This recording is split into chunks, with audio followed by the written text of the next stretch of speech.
Vamos lá, quadro de história agora. Hoje a gente vai falar do quadragésimo presidente dos Estados Unidos, Ronald Reagan.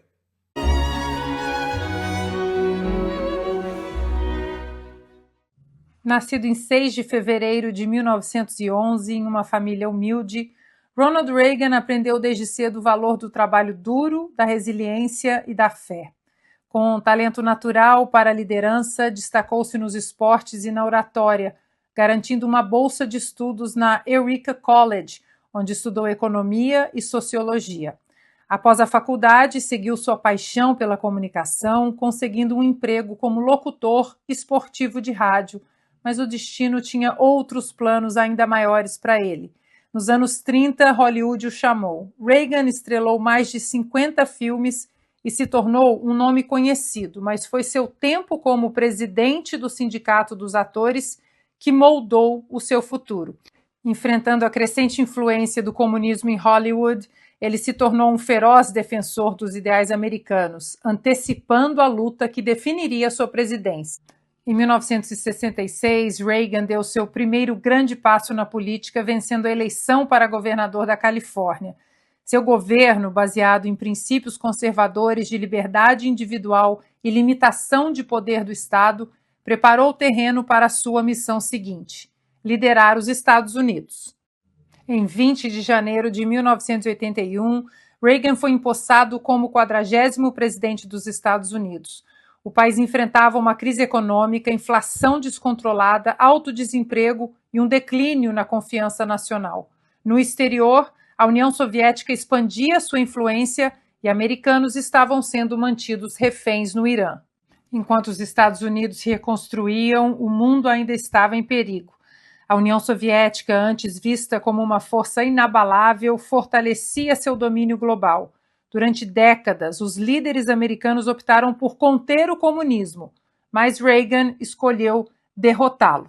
Em 1983, ele chamou a União Soviética pelo que realmente era, um império do mal baseado na opressão. Ele rejeitou a ideia de coexistência pacífica, acreditando que a liberdade poderia e deveria prevalecer. Mas Reagan não lutou sozinho. Ao seu lado estavam dois dos líderes mais influentes do mundo, o Papa João Paulo II e a primeira-ministra britânica Margaret Thatcher.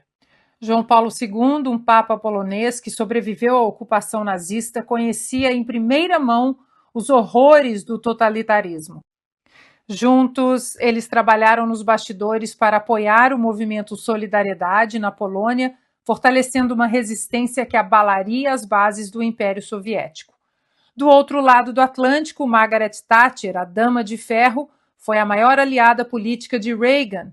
Ambos acreditavam na força dos mercados livres e da necessidade de enfrentar com firmeza a ameaça soviética. Essa parceria fortaleceu o Ocidente. Então veio o momento que definiria a história. Em 12 de junho de 1987, Reagan ficou diante do Muro de Berlim, no portão de Brandemburgo, e fez um desafio direto ao líder soviético. Mr. Gorbachev, tear down this wall.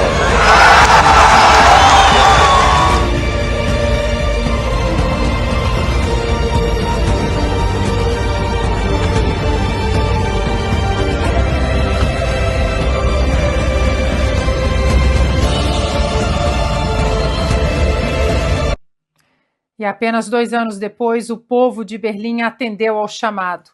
O muro caiu, não pela força das armas, mas pela vontade de um povo que se recusou a viver em correntes. A cortina de ferro desapareceu e em 1991 a União Soviética se dissolveu. O comunismo foi derrotado não pela guerra, mas pela coragem daqueles que acreditavam na liberdade. Ô Ana, e a gente trouxe o Reagan hoje no quadro de história porque ele teria completado 114 anos, né? Agora dia 6, quinta-feira, na última quinta-feira. Pois é, que né, a gente vai acabar entregando nossa idade mesmo, né? Eu acho que nós três, né, termos sido testemunhas oculares, passando nossa infância na Guerra Fria, União Soviética, lembra daquele tabuleiro do War? que era a União Soviética de um lado, os Estados Unidos do outro, aquela coisa toda, mas esse vídeo todo, foi difícil fazer um vídeo relativamente curto do Ronald Reagan, porque não existem mais homens, né, como o Reagan, como João Paulo II, mulheres como a Margaret Thatcher. Então, nós precisamos sempre trazer essas referências, essas vozes da nossa própria Assembleia de Vozes para a juventude hoje em dia, porque são tantas frases marcantes do Reagan, mas tem uma delas que para mim é muito forte, que ele sempre falava, ali foi até no mesmo ano em que ele disse: Mr. Gorbachev, derrube esse muro. Ele disse que a liberdade está sempre a uma geração da extinção, que a liberdade não é passada pela corrente sanguínea, que a gente tem que proteger a liberdade, lutar por ela e ensinar os nossos filhos a fazerem a mesma coisa. Então, no mundo hoje tão estranho, né? Democracias como a nossa no Brasil, censurando jornalistas, congelando contas bancárias, confiscando passaportes, sem devido processo legal, presos políticos morrendo na prisão, como é o caso do Clezão. É preciso trazer à tona, né, essas vozes que são inspiradoras, porque o nosso querido mestre Augusto, ele sempre fala uma coisa, que ele, que até viveu um tempo anterior ao nosso, ele fala que teve uma época que todos eles achavam que a União Soviética jamais cairia, que não ia colapsar, que aquilo seria a realidade do mundo. E caiu. Caiu o muro, caiu a União Soviética, os países atrás da cortina de ferro foram libertados. Então, é o que o deputado Gustavo Gayer deixou antes de sair. Nós precisamos seguir na esperança. Não é aquela coisa da, né, esperança poliana. Não, tic-tac, essa semana vai resolver tudo. Mas nós precisamos continuar colocando os nossos tijolinhos, pavimentando o caminho para um país decente, que volte ao prumo constitucional.